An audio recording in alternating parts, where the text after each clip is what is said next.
So I had the opportunity to talk to somebody who basically was very involved in the propaganda that we see, trying to convince people to give up their freedom, and submit to government. And we were kind of stuck somewhere for a while. So we got into conversations, and I asked him, what do you think would, make you happy? And he said, power and money. But I had already realized that this person had power and money from talking to him already, and he was, really involved in the top echelons of making that happen.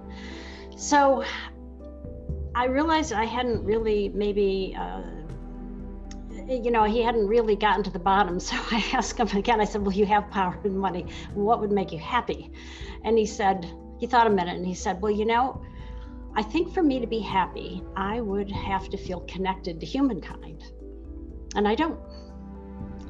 And it took me years to really properly interpret that comment. And what I realized as I got older and hopefully a little wiser was that when you're violating the non-aggression principle, when you're using force or fraud against someone, and clearly he was using fraud to a lot of people, and it wasn't really just the American public, it was actually even to his own family.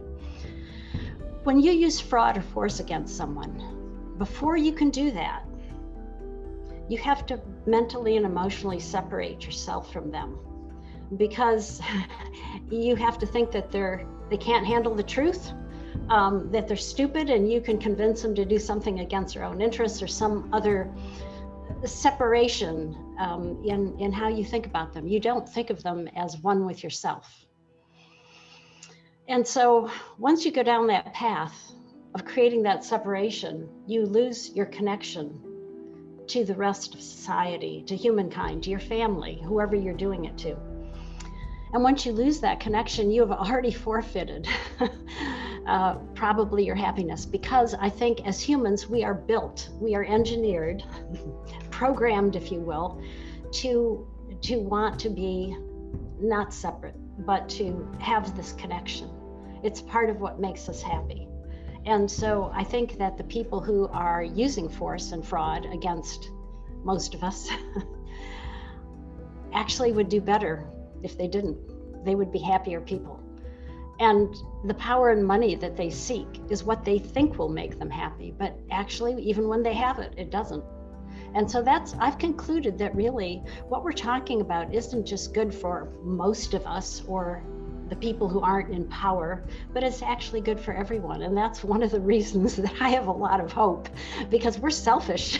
Basically, we want to be happy, right? We want what makes us happy.